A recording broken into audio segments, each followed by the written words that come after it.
Look, two things come together tonight as politics dominates the scene. The by-election in the Upper Hunter, I've mentioned many times, was a massive political metaphor. As you know, I've argued for months and months that net zero carbon dioxide emissions is a hoax. It is energy policy, a national economic suicide note. With Matt Keane sprouting 100% renewables and demonising coal-fired power, the coalition who've held the seat of Upper Hunter for over 90 years scrambled to get 31% of the vote. But the Labor Party, already struggling federally and at a state level as well, to gain any cut through, had another 7% swing against them in the Hunter Valley in the same week that the Tomago aluminium smelter, one of Australia's biggest electricity users, shut down 3 times. The grid was short of power. The price was jacked up, and the Tomago CEO said he couldn't afford to keep the smelter running. The next step on this net zero carbon dioxide emission hoax will be a total shutdown of manufacturing and business if we're not already heading there. Labor have been mouthing this stuff everywhere for years, and the voter has now caught up with them. In blue ribbon Labor country Singleton, at the weekend, the Labor vote sank at times to below 20%. Albanese might think there are no federal ramifications, as Joel Fitzgibbon and Meryl Swanson have said there are.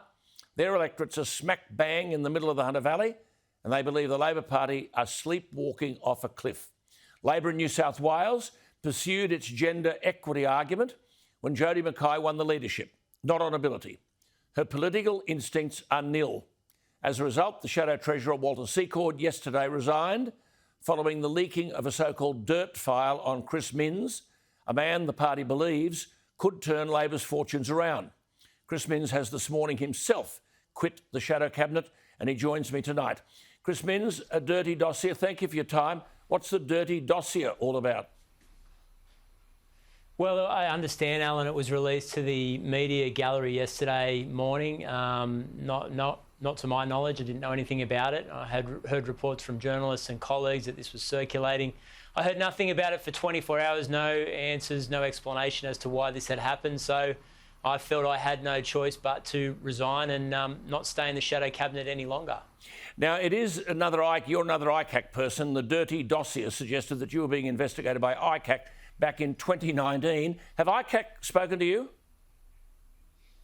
No, absolutely not. I mean, it was completely and grossly unfair that it said that. I've never been to ICAC, never been interviewed by them, never darkened the doors. And in fact, the ICAC Commissioner said it would be quite unfair to infer any wrongdoing on my part by the transcripts of those proceedings. So someone's selectively edited the transcripts and made it look like I've got something to answer for. Nothing could be further from the truth. Just for the benefit of our viewers, this is about a property developer allegedly giving Chris Minns money to his campaign back in 2015. Just to clarification, did this money find its way into your bank account or your pocket?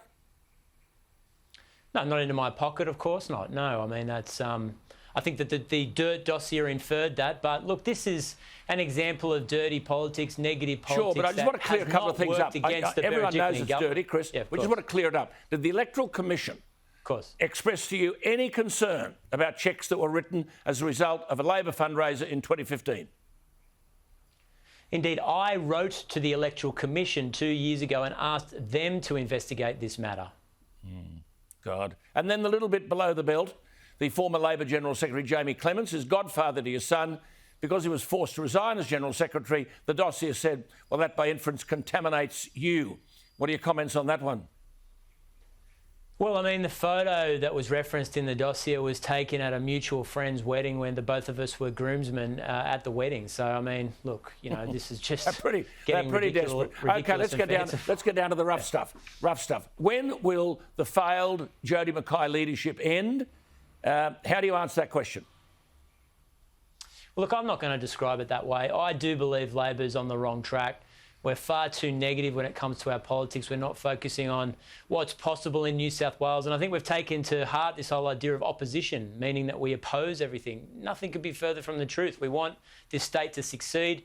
If we start coming up with solutions to the problems facing the state, we'll start to do better in the polls. I've got no doubt about it. Just one thing on that dossier. Is it credible to argue that the leader and her deputy, whom I have to say no one has heard of, Yasmin Catley, no one has ever heard of the woman, is it credible to say they knew nothing about the dossier? Yet a staffer in the deputy's office has been sacked, as I understand it.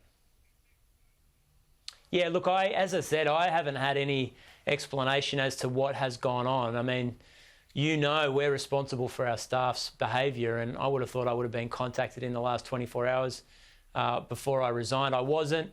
Look, that's the situation. That's where it stands today. I'm off to the back bench. I'm going to fight for the Labor Party in my electorate. Jodi McKay is reported as saying that she had the support of the caucus and that today she had spoken to you. Has Jodi McKay spoken to you? No, I haven't had any contact or communication with her today.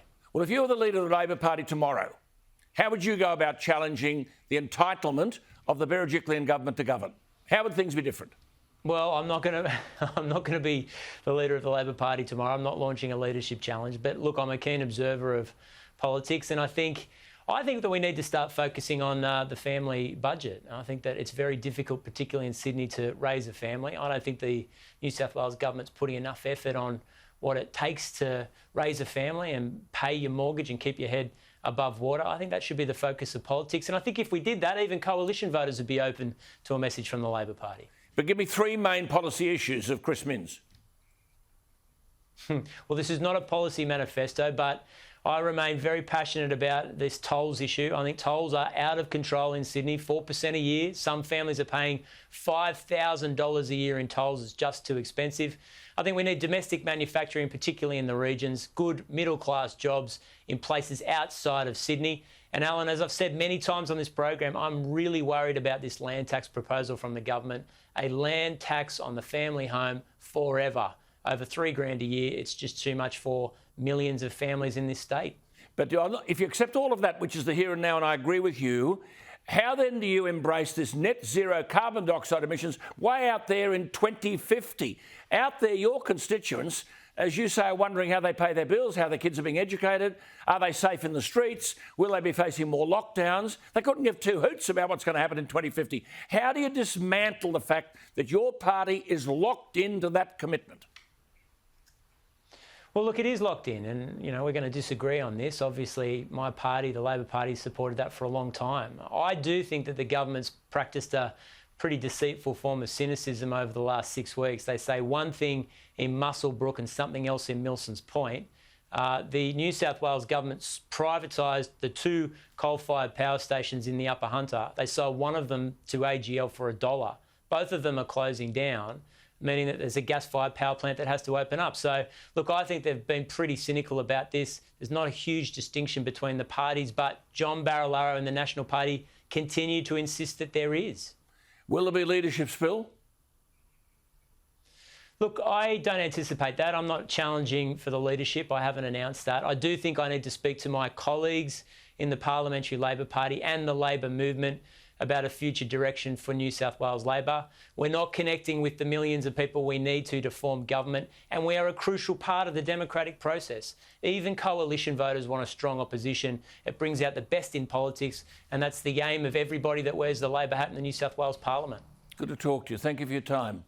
There he is, Chris Minns, the New South Wales Labor member of the seat of Cogra. My view is this bloke is the leader who would shake things up.